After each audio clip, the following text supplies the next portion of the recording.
Hi, welcome back to building a SharePoint 2016 dev environment. My name is Sickins, and we're going to start talking about how to use the AutoSPInstaller portion, the actual meat of this whole thing. Now, the book, Building a SharePoint 2016 Home Lab, does not cover the actual setting up and filling out of the AutoSPInstaller form or actually running it or any of that stuff. Instead, you learn how to use straight up PowerShell in the book and how to create a SharePoint farm with clean databases just with the PowerShell. The AutoSPInstaller, however, does a lot more than just PowerShell. Prerequisite knowledge for this is the same, really. If you have the book, you don't even really need any because it's got step-by-step guided pictures and tutorials and whatnot that we cover here, including configuring the AutoSPInstaller. That part is not, like I said, not in the book, but it's pretty simple. You'll see in the demo. You can get everything from GitHub, or you can download it from Codeplex. And basically, you stage the binaries, the SharePoint binaries, and your installer files inside the file system of the AutoSPInstaller, and then you can just kick it off if you want, or you can install the Prereqs. We're going to do that manually, installing the Prereqs, and then we'll be kicking off the AutoSPInstaller. So, okay, it's demo time, and you're going to see that we're going to actually do the prerequisite install, but we're not actually going to run the post setup configuration wizard as you see happening here. Actually, this is the prerequisite portion running the ps config, but it's basically just prepping the SharePoint with the various features that SharePoint requires. So without further ado, let's go ahead and get over on the server. All right, thanks. And here we are on the AutoSPInstaller.com. Basically, there's three different choices. We're going to, first off, go ahead and download a copy of AutoSPInstaller. I've already done that. Basically, all you do is click download. It takes you out to the Codeplex site, and from here you can just click a download right after this. If you click this, your download will start immediately. So we're going to go back to the AutoSPInstaller site and click build a farm. When you click build a farm, what happens is this page opens up. There isn't anything entered in here. If you're only doing a single server farm, you don't even have to fill out this screen. Then you go to install. Install, you can put something for the branding on the top part of central admin. You pick the type of SharePoint you want. I'm not doing an offline install. I'm going to actually be letting the servers download from the Microsoft Download Center as far as the prerequisites are concerned. I'm also not going to do any pausing after the install or remote install, which remote install is if you want to have the AutoSPInstaller do all the servers, like one do one and then do the next one, and so on and so forth. So here, this is where you would enter a password. Now, normally this field will be blank. You just enter your password in for the install account, and then the install account is whichever account you're logged onto the machines with when you do the install. The rest of this is all just default. Down here you enter your PID key. This is the product ID key for SharePoint 2016 that's available online for download. You can just go out there and search for SharePoint 2016 free download. You'll come to a Microsoft site, and this is in the install instructions.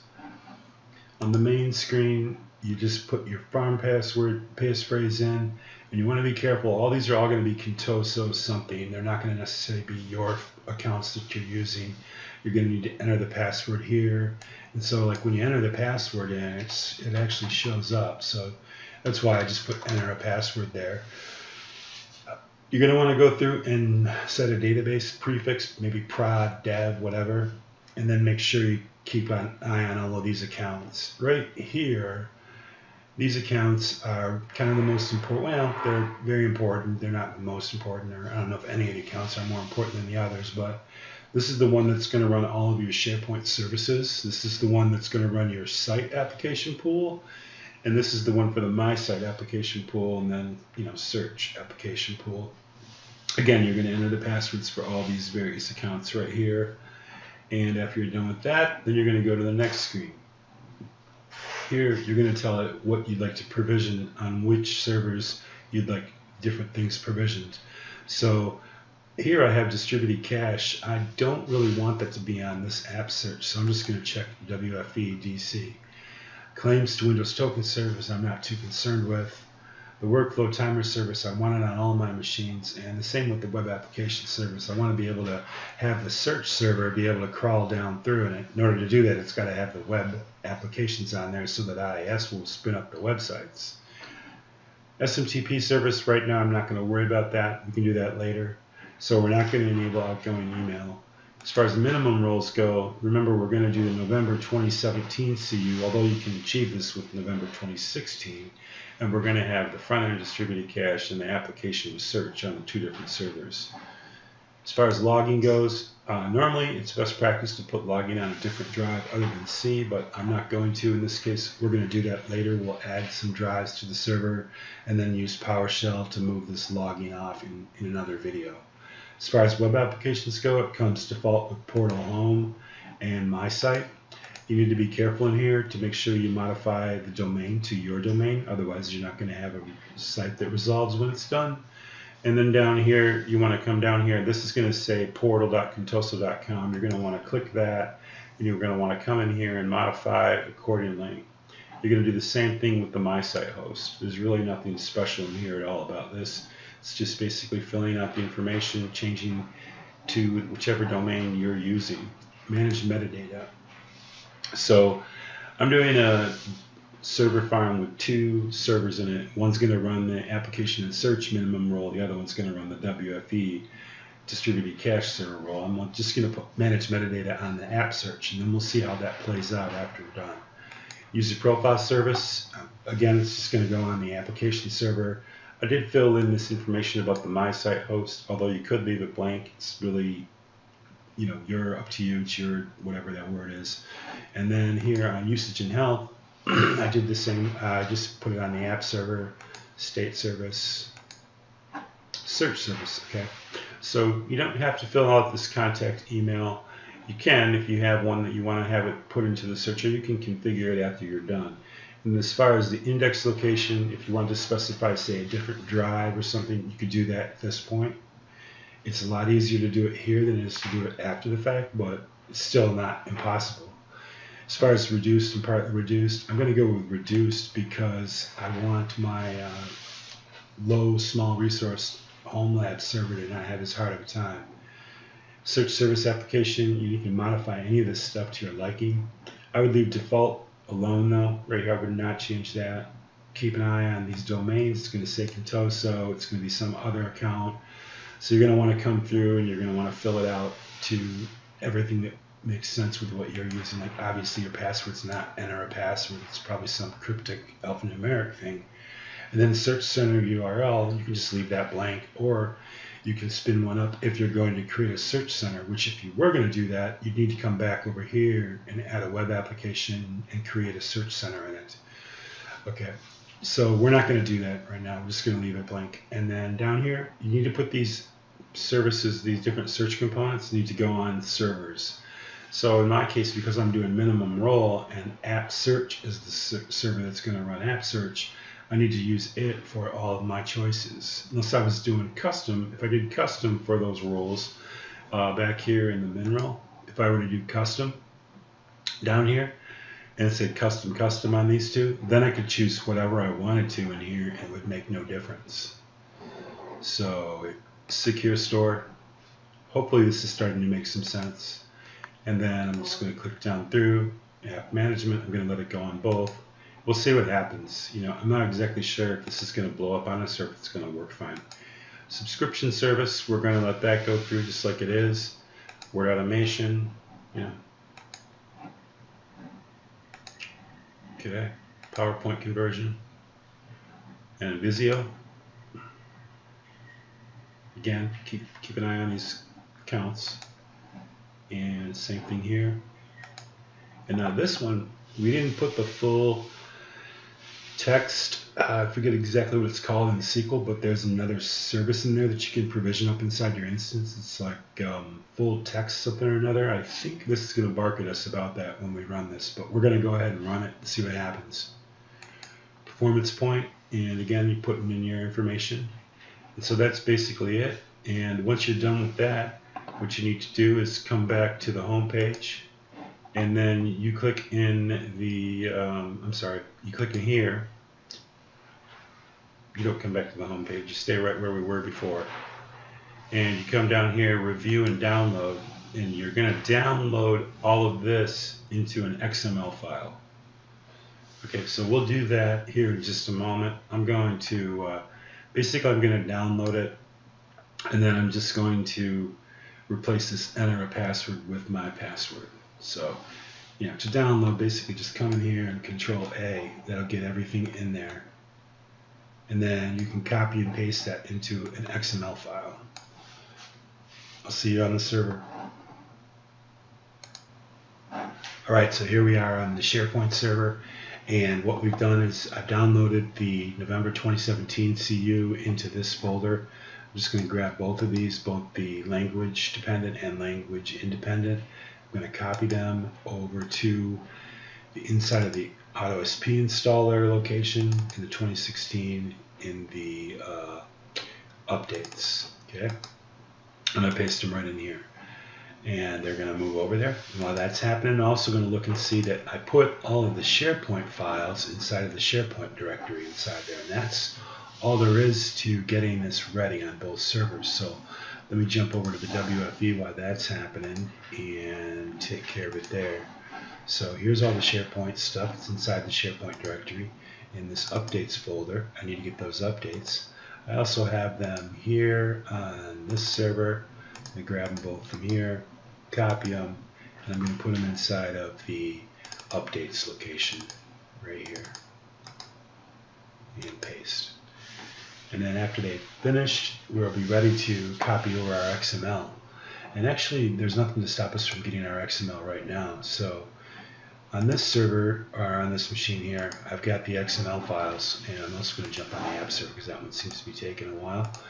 And I'm going to go into here, and so I made this XML file basically from copying what you saw in the AutoSPInstaller. I'm just going to copy it and put it inside of this location right here, and I'm just going to paste it right there. And I'm going to do the same thing. I'm going to put it on the WFE as well. So we go over to the WFE and go to the AutoSPInstaller location right in here. If it opens, and then I'm going to paste. And after that happens, after it's done pasting, and after the files are done copying, we're okay to begin what we're going to do on these two servers. So what I like to do is, what we got here, SQL Server wants a restart after the install.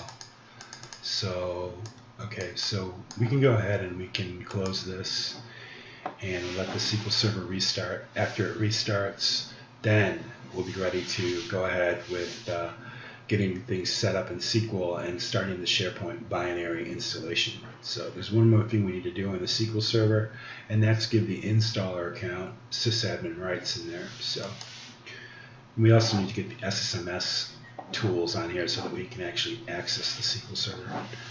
So I'm just going to stop the video for now, and when we return, we'll be getting onto the app server and the SQL Server and configuring the next steps. Okay? All right.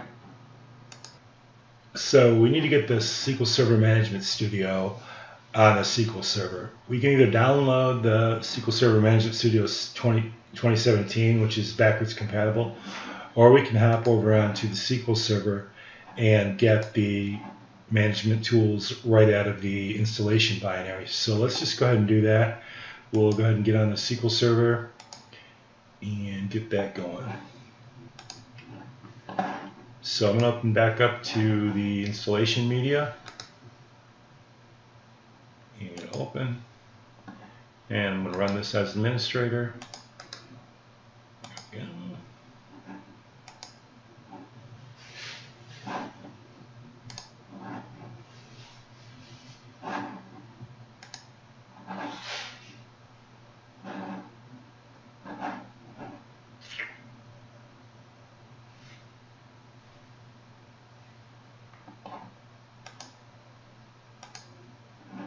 We need these guys right here, so I believe anyway.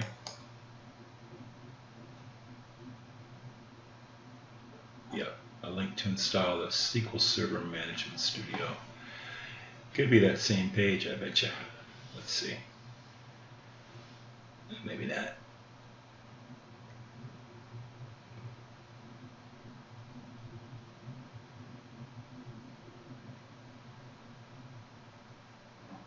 Oh yeah.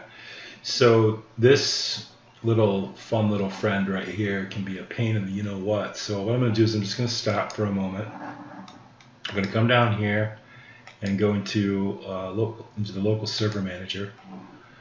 And I'm going to turn that off. It's I forget what it is. It's like IE something security blah blah blah. And basically, it's a pain in the butt. IE Enhanced Security Configuration. So I'm just going to click on this and turn it off. That way I can download stuff from the internet without any issues. It causes a problem for SharePoint installs too. So when you do the prerequisites and you do them via the installer, which is what we're planning on doing, it causes issues. So we're just going to save this. And it is the same exact place. While that's downloading, I'll just go ahead and pause the video.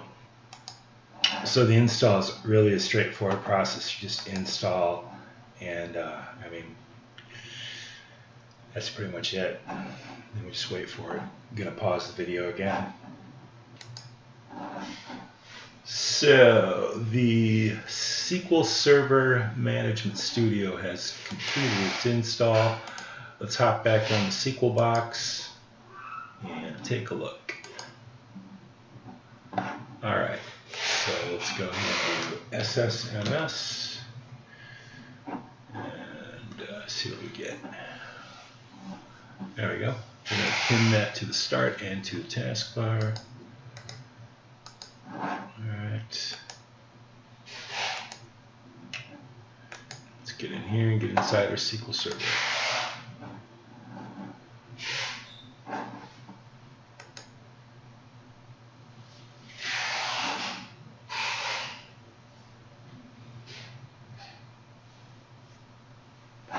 And one thing to note, we are logged on with the admin account. So if we look at this real quick and we say, who am I again? You can tell which alias, or not alias, but identity you're logged in with at the moment.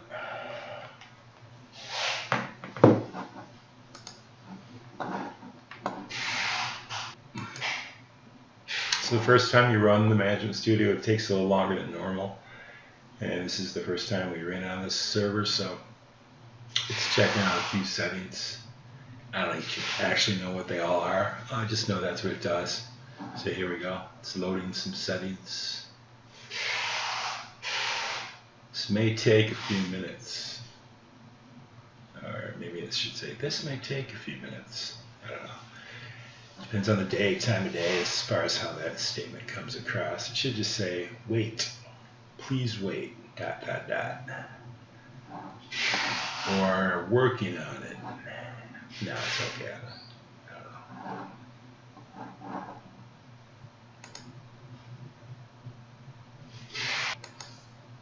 know. Okay, I think it's about to load here. Hey, excuse me. There we go.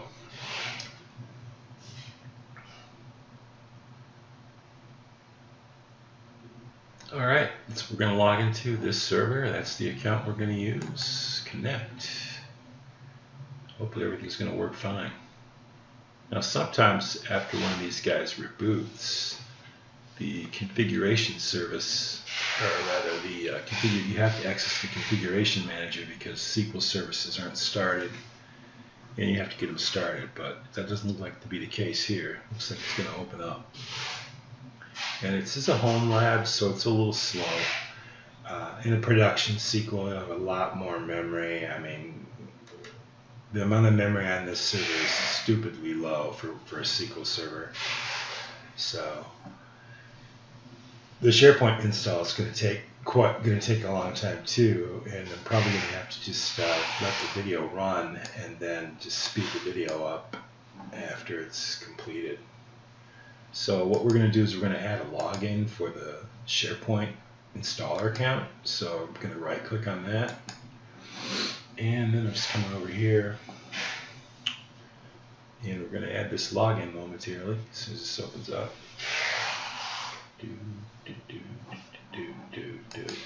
So we're going to search here, and we're going to search inside the entire directory, and we're looking for 2016 Espy Installer. Check. Yep. And then we're going to give that account sysadmin. The other change we need to make on the SQL Server is with regards to the firewall. So we're just going to come down here and open up the Windows firewall. And we're going to go ahead and open up port 1433. It's going to be the port that the front-end computers are going to talk to SQL over. So let's go ahead and make a new rule.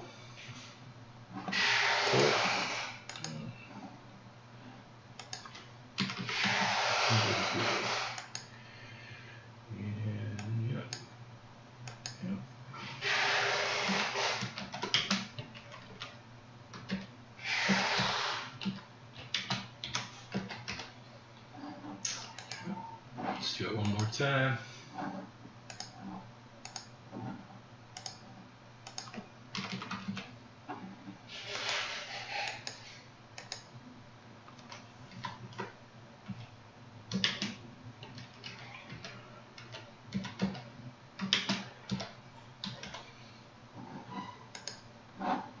Alright, now we're going to go ahead and jump on over to the old app server.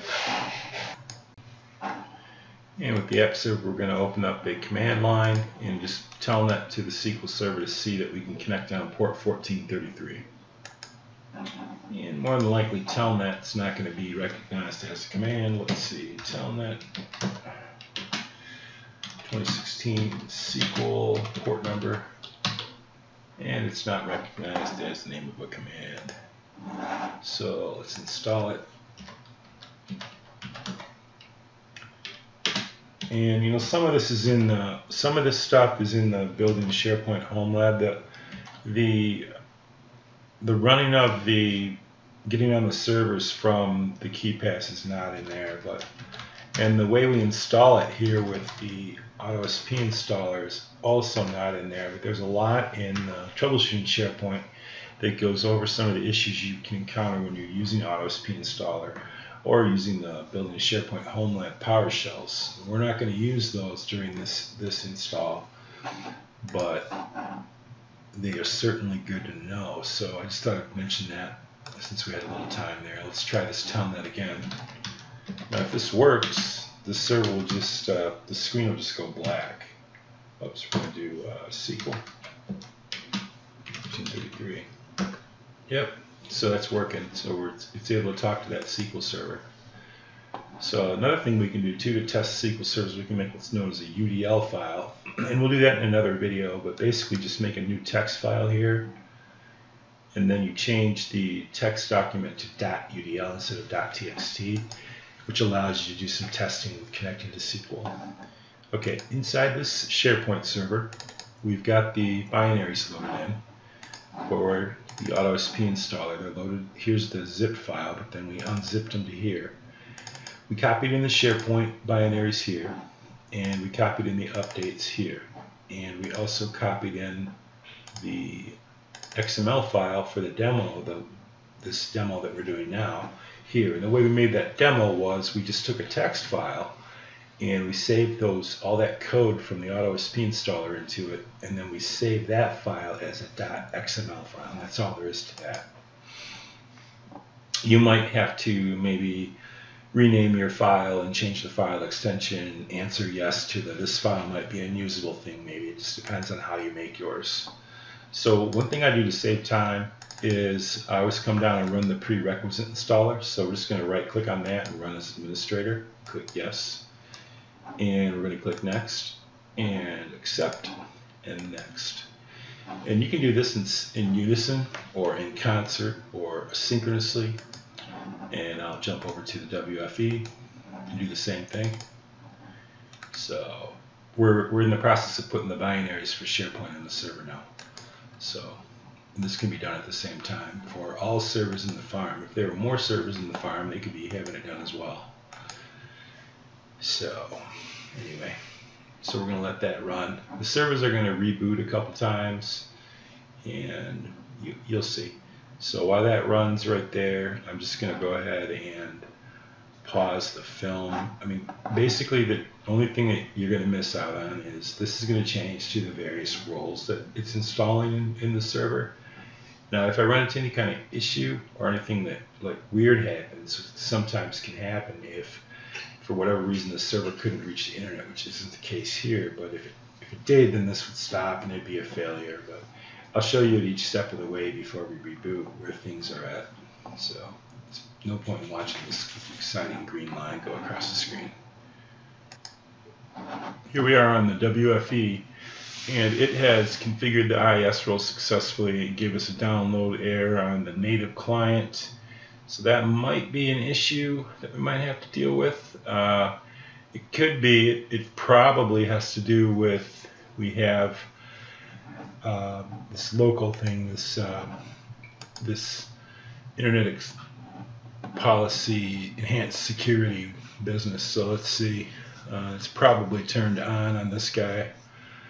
Let's see, yeah, see that's turned on. So that's probably what did that. We're going to go ahead and turn that off. And then we're going to restart the server. And yeah, let's just finish and see if it wants to restart. That's never good. So let's kick the prerequisite installer off again on this guy and give it a run. Now, if you remember, over on the app server, I believe we turned that nasty little enhanced security configuration thing off. So, and that, hey, wait a minute. Let's refresh on here. I thought we just turned that off. Yeah, we did. Okay, cool. So this guy's doing its thing, and look at that, it's installing that client. That thing that was saying download error. Not having a download error anymore after this is turned off. So let's go to the app server. So see, it's past that. It didn't have a download error. It's doing the app fabric yet. That's cool. So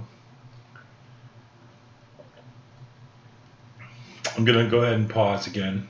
It's just going to run through all of the different components, and then we'll just sort of review those prereqs after this finishes. We won't spend a lot of time on it, but we'll look at it really quick. It looks like the app server is almost about to do a reboot, and let's take a look at WFE and see where it's at. Oops, not that. I'm going to go here. Yeah, it's getting close as well, so any minute now. Here's one cool thing about the 2016 installer is that it automatically applies the CU7 for the app fabric, so you don't need to do that. But strangely enough, though, you still need to configure garbage collection, which is covered in Troubleshooting SharePoint. I don't believe I even knew how to do that when I was writing that book, Building a SharePoint 2016 Home Lab. Couldn't think of it. So I'm pretty sure it's not in there. Actually, yeah, I'm pretty sure it's not in there. So anyway, something to keep note of. And yeah, the server just finished. It looks like all of the various prerequisites installed correctly, successfully. So that's good. And one of them wants a restart, and then I believe it'll continue. So let's go ahead and finish. And it should just automatically restart here in just a moment.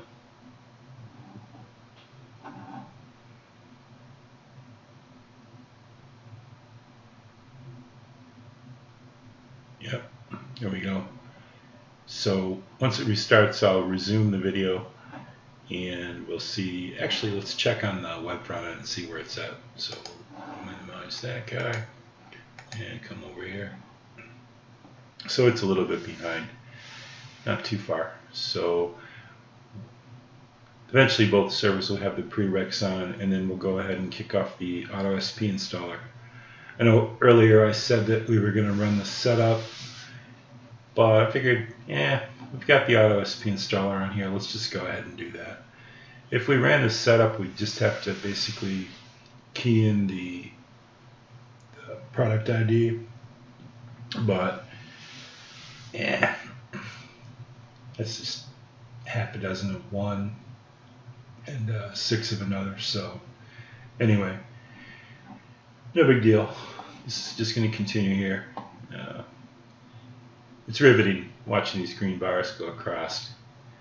So hey, look at that thing just completed. All right, so finish. It wants to restart as well.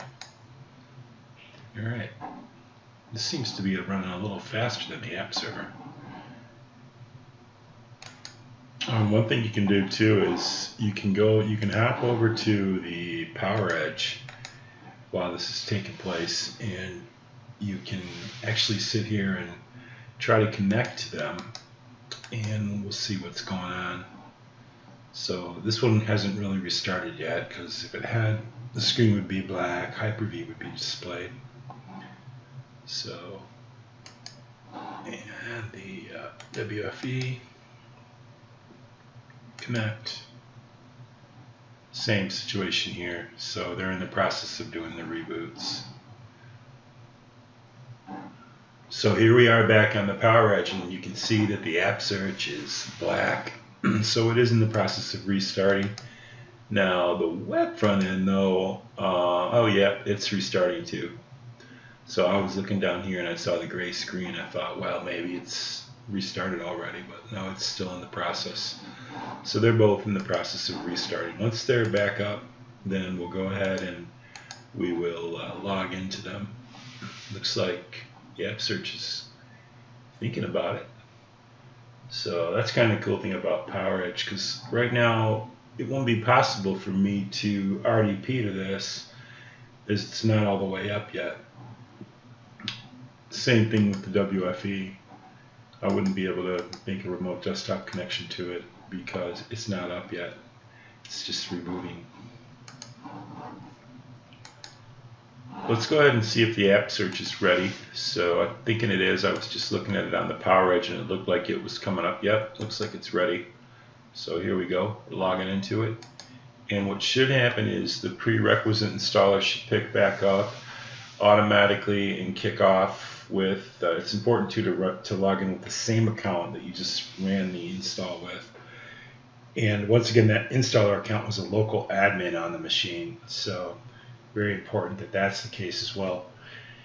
So it should pick right back up where it was, and you should see like a little command window pop up, probably in this general area, and it'll open up and just start running the Prerequisite Installer here after Windows loads and everything comes back up and it's happy. Give it a second. See, there you go. This is that user account control.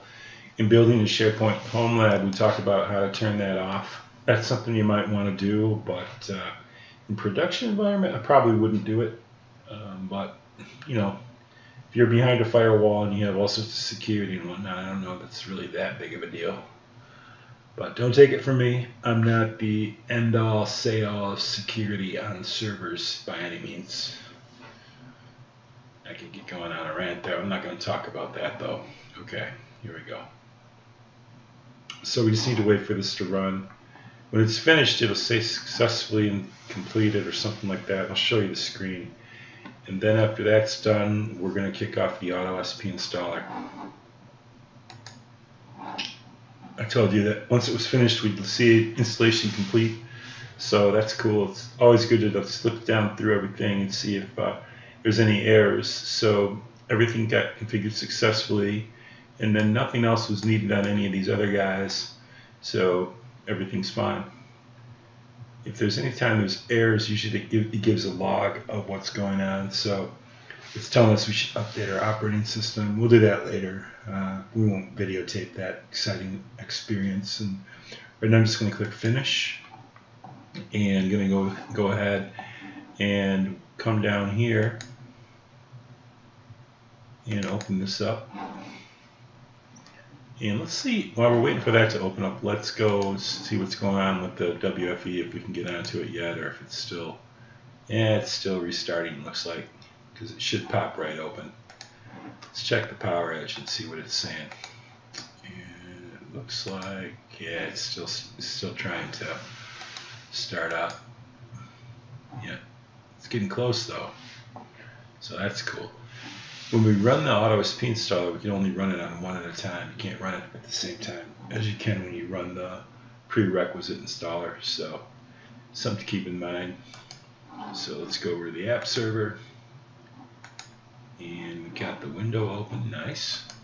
And we'll close one of them. We don't need them both. We'll close one of them. There we go. And we're going to go in here. Now this is pretty easy to do. Really, the hardest part was filling out that form. So you can see you got this batch file right here. Sometimes what I like to do is I like to go ahead and show the file extensions, so just to see which one's which. And all you do is you just take your demo file, you drag it, and drop it on top of the bat file, and that opens up the AutoSPInstaller, and it runs down through and does its thing.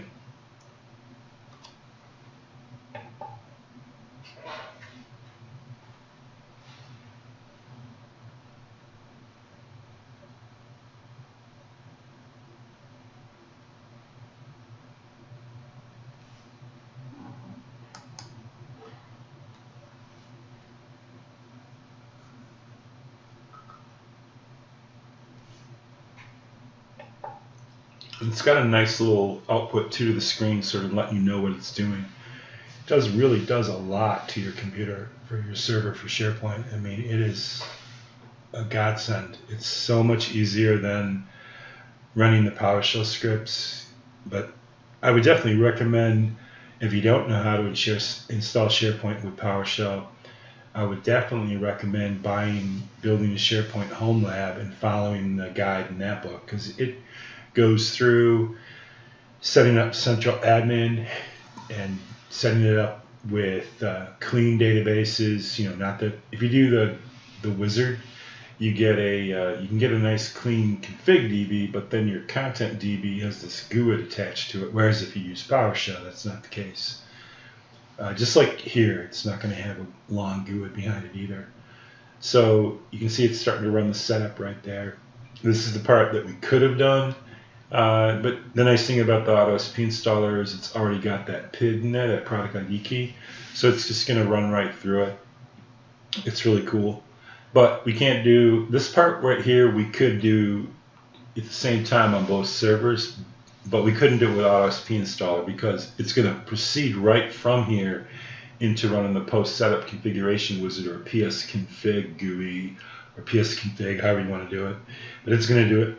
It's going to run the psconfig wizard, and then after that happens, it's just going to start running through creating the farm. So anyway, I'm just going to go back on mute and let the video capture all this. We might put it on a little high speed when it's finished to save on time on the video, but I don't know yet. So here we go. Just enjoy.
Another thing too, don't worry about the not responding. It has to do with the server having small amount of memory. It'll be okay. I'm fairly certain, and if not, we'll deal with it. So what I'm going to do is I'm going to pause the video, or basically stop recording it until it gets past the SharePoint 2016 binaries, or until it gets really close to the end of that green line all the way across, and then I'll pick it back up.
So at some point when I was eating my dinner, the setup finished and then the updates are kicking in. So that's cool. All right.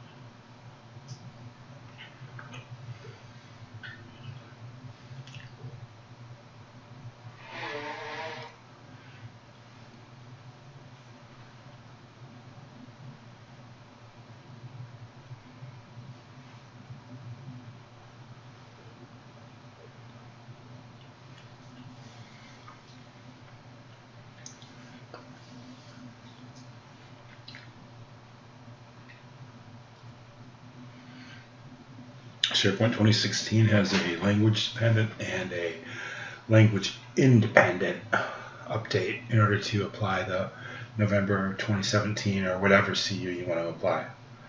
So yeah, that's kind of cool, or I guess. And the cool thing about it is that the AutoSPInstaller is able to pick it up and apply it for us.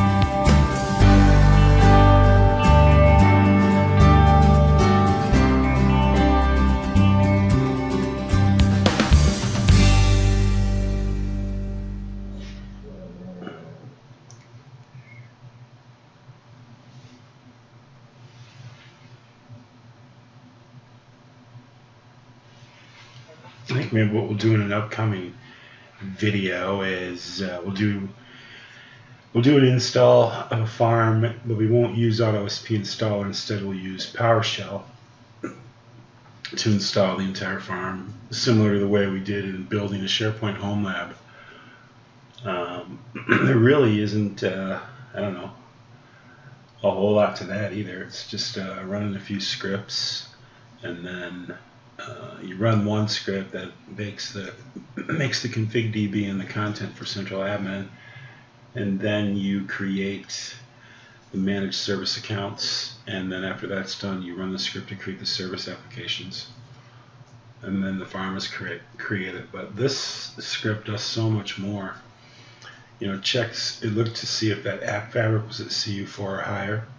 If it wasn't, it would have looked in the updates folder for updates had we downloaded them. We didn't need to, though, because SharePoint 2016 uses the download for CU7 for App Fabric, so there's no need to do that since that's the most up-to-date CU for the App Fabric service.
Okay, so now it's making the config database, and then hopefully, well, that's good because it connected to SQL. So usually this would be where it would fail if it couldn't connect to the SQL server. So we're just going to stand by and watch what happens.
So what I'm going to do now is I'm just going to stop the recording. So the script's going to continue on through. After it's finished, we'll be able to roll back up through and see what all it's done. Right now, it's creating the config DB, and after it finishes with that, it'll make the content for central admin, and then it'll proceed down through creating the rest of the service applications, at which point it'll finish, hopefully without any errors. And after that, the next thing we do is we go over to the WFE, and we just basically do the same thing where we take the demo.xml file and drop it on top of the AutoSPInstaller.bat. And after that's done, the farm is created. So for right now, I'm just going to stop the video, and when it's finished, we'll look back through what all it's done. Okay. The script finally finished on the app server, and looking down through here, so far I'm not seeing really any issues. You can see though it did take quite a long time for it to go. It ran through the night, so I'm glad that I stopped the video recording. And we can see we left off with it up here. Yeah, that's what we thought about the application, the access service application.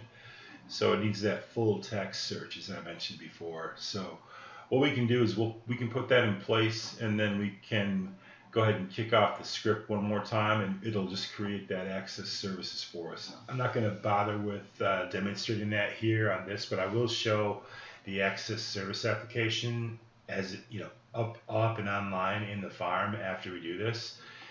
What I'll do is before I kick off, actually I will. We'll just go over there and just do that really quick. So let's jump on the SQL box and close this, and let's go ahead and get on here. And then what we need to do is once we get in there, we just need to get into the instance and modify it. So, okay, I must have had that open already. So, okay, we need to cancel on that, cancel there, and then we need to open up the installation media so that we can modify the instance for the full text search. So I'm just going to pause the video for a moment while we wait for this to load up. There it goes. So installer run for media. Yep.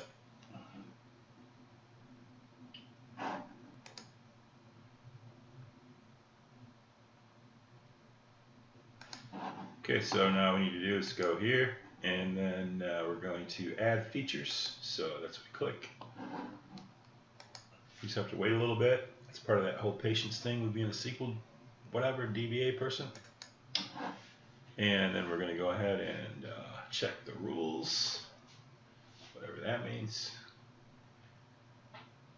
And check for updates. Skip scan. Yeah, there we go. Next. Okay.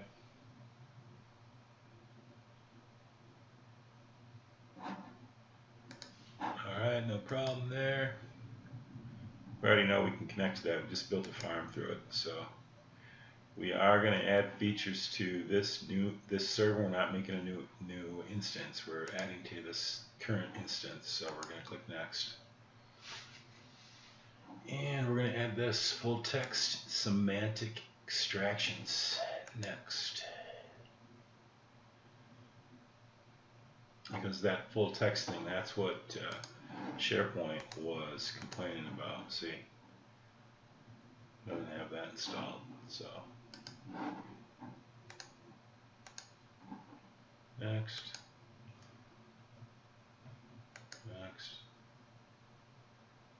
Okay, and once this completes, we can come back over to the SharePoint server and we can go ahead and rerun the AutoSPInstaller. So that's just a matter of dropping that demo file on top of that other file. It'll run much faster the second time through. It's not going to take, what did it take already? 20 some hours. Where's that? Yeah, it's not going to take that long.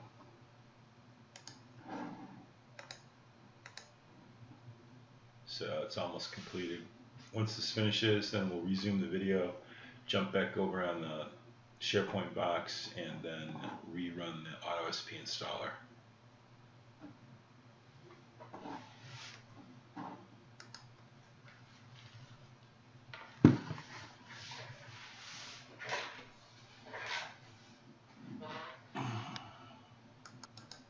And there we go, completed. So hopefully successful. Yeah, cool. All right, so let's close this. We'll go back over to the SharePoint machine, and it says press any key to exit. So we looked back through.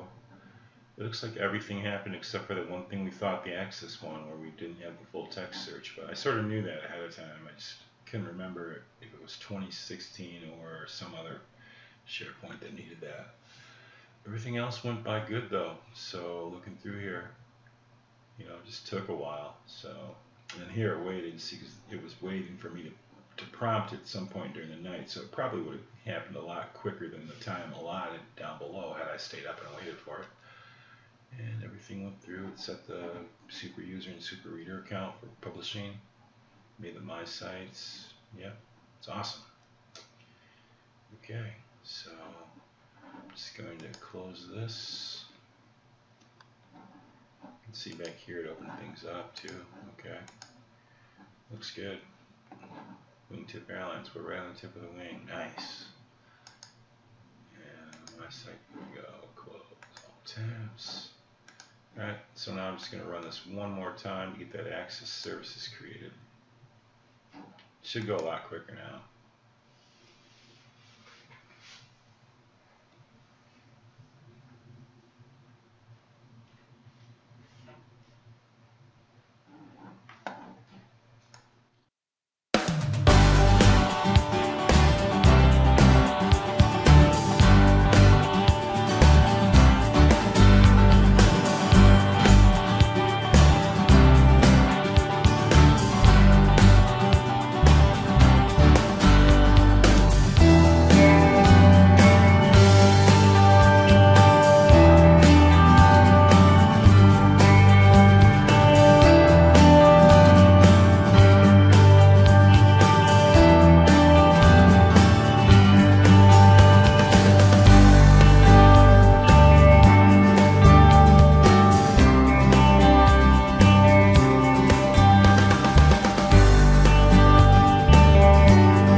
Here in just a few, we should see it create the access services service application.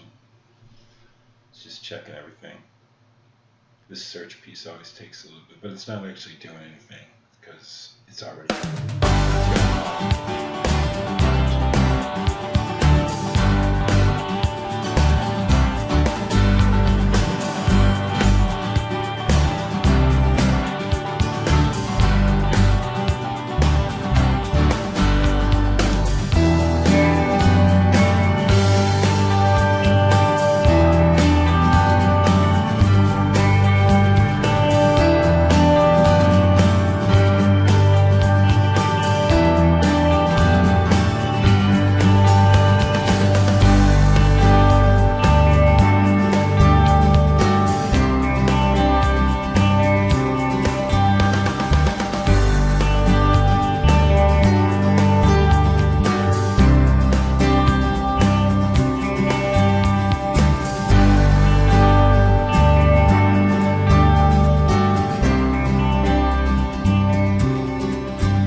Access 2010 service, it's going to make the Access service, the 2013 one, the one that it gave the error about here shortly. So it should be coming up any minute now.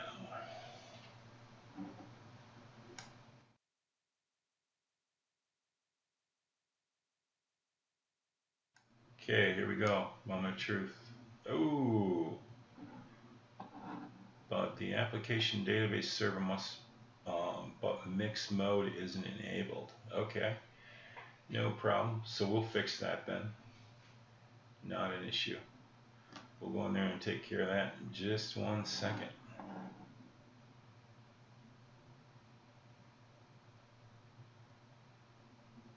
Then we have to wait and watch this happen again.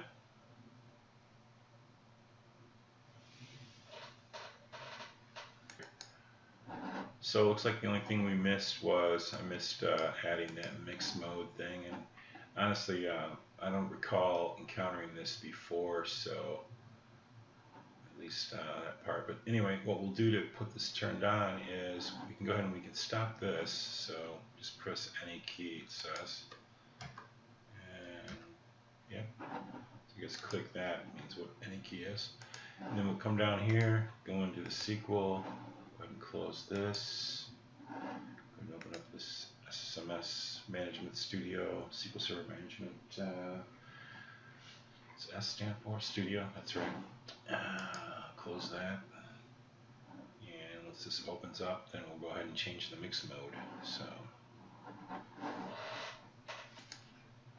okay. I think that's kind of cool how they did that. They almost matched the color. I think they would have been better if they truly matched it, but oh well, whatever. Pretty close. A little line right here. Come on, open up. Okay, so jump in here, and then we're going to wait for the jet to fly overhead, and then we're going to go ahead and click on this guy, the server, right click on him, and properties, once that opens up, we'll go to security. Under server authentication, we're going to click the mix mode. So security, server authentication, mixed right here, and click OK.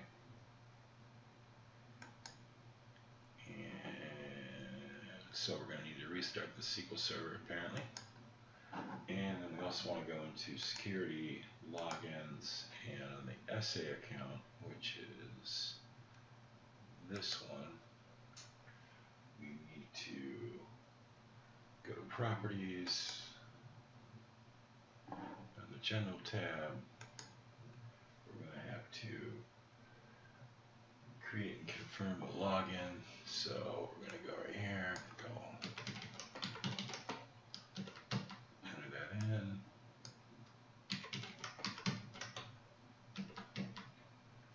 And we're going to go ahead and click OK, I believe. And on the status page on there, we're going to enable him. So we come in here, status, and we're going to enable his login. There we go. And what's going on there? Let's restart the server now. And then we'll, after we restart SQL, we'll try that SharePoint one more time. That AutoSPInstaller. I'm just going to go ahead and stop the video for now, and we'll pick it back up after the SQL server restarts and we're back on the SharePoint server, ready to rerun the AutoSPInstaller for the third and final time, which will be a charm. Alright, so the SQL server is back online. You can see here we're on the SQL server by this guy. Wow, this doesn't necessarily tell you because you can put SMS on any server. We can even install that on the SharePoint box and been able to see the, see the SQL information or log into the SQL database instance and see what's going on. But we can just tell it we're on the SQL server though here. Okay. Yeah, that's the SQL server, and there it is up there too. That's nice. Okay. Whew, wow, advanced technology. Now we're going to go down and get on the SharePoint box, and we're going to run that script one more time. And I'm not going to bother to record the whole thing. It's going to take a little time here, so I'm just going to pause, and then when we get down to the access services part, I'll kick it back on. Okay, so we're rolling on down here to the access portion. So there's a 2010 one, which we didn't have any issues with, but it's the 2013 that follows. To come in a few lines here, should come fairly quickly.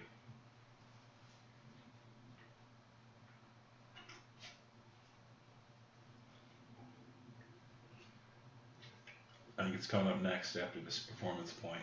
Here we go.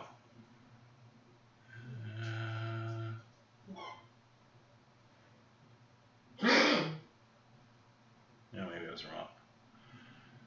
Here it comes, right here. There we go. And let's see. That's my dog. She's a chronic Camel no filter smoker. That's what happens.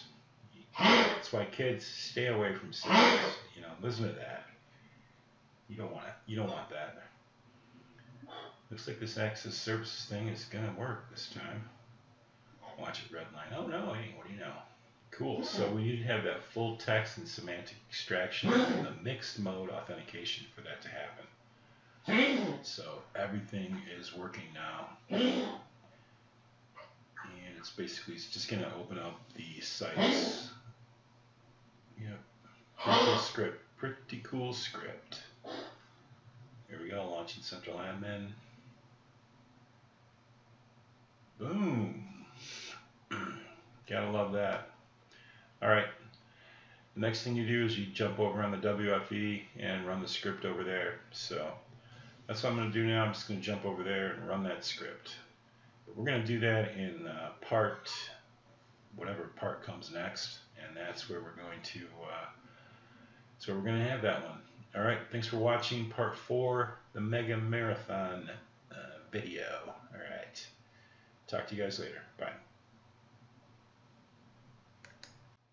Phew, holy cow, that was a long video.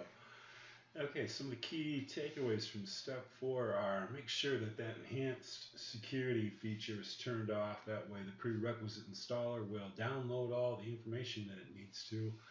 In this case, we weren't doing an offline install, so that's really important that it can download. And then make sure the enable mixed mode authentication and the database engine and full text semantic extraction feature is enabled inside SQL. The XML file, obviously it's got to be an XML file. If it's not, it won't work.